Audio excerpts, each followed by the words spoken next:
Hello students, to continue with microeconomics chapter theory of supply part 2. In part 1 we learn how to draw market supply curve with the help of given schedule. Here we are going to learn how to draw market supply curve by horizontal summation of individual supply curves. So look at the diagram. In this diagram, quantity of a commodity is shown on x-axis, prices are shown on y-axis. Here this diagram is drawn on the assumption that there are two firms in a market to supply given commodity. So supply curve of firm A is SA, whereas supply curve of firm B is SB. SM is the market supply curve. If the price in a market is OP, at this price supply by firm A is PA, whereas supply by firm B is PB. So market supply will be equal to PA plus PB, which is equal to PE. So we will mark a point here. Then at price OP1, the supply by firm A is P1 A1, whereas supply by firm B is P1 B1.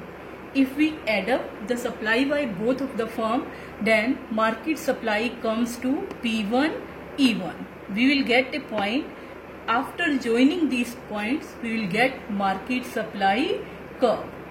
So this is how we derive market supply curve by horizontal summation of individual supply curves. So supply curve is upward sloping, which is indicating positive relation between price and quantity supply.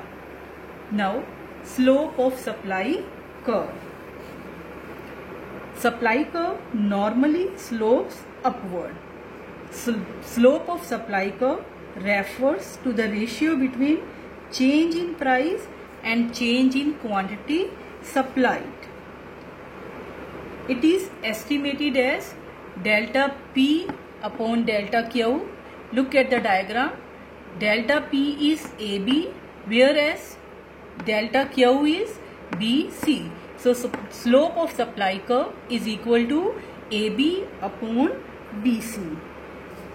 The ratio is constant at all points of straight line supply curve, which indicates that there is linear relationship between price and quantity supplied. Now supply function. As we studied in chapter demand also, in the same way we are going to study in supply also. The functional relation between supply of a commodity and its various determinants is known as supply function. The most important factor affecting supply of a commodity is the own price of a commodity. Other determinants affecting supply are goals of the firm, price of factors of production or known as input prices, state of technology and government policy. It is written as supply of commodity X is a function of price of X, goals of the firm, prices of factors of production, state of technology, government policy and so on. There may be other factors affecting supply also. So first one is own price of a commodity.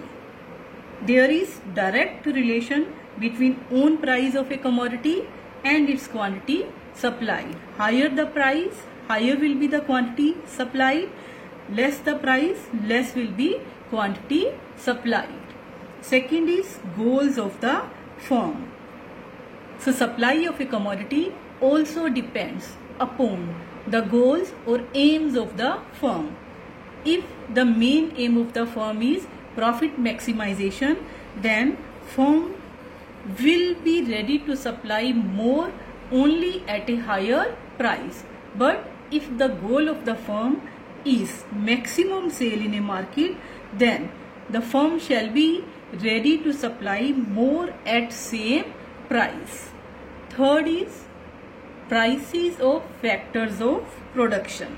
So, if prices of factors of production is high, which will increase the cost of production, producer shall be willing to supply less because of higher cost. On the other hand, if the price of factors decreases, cost of production reduces accordingly.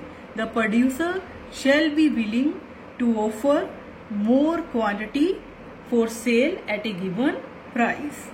Next is state of technology.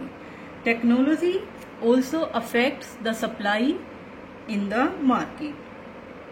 If there is use of modern technology, then definitely cost of production will come down and producer will be ready to supply more. On the other hand, if the state of technology is poor, outdated, then the cost of production shall be more and producer will not be in a position to supply more. Next is government policy. Government policy has two aspects, tax and subsidy. If government imposes taxes, then definitely increase in taxes may decrease the supply. On the other hand, if the government provides subsidies to the producer, then supply will be more. Thanks.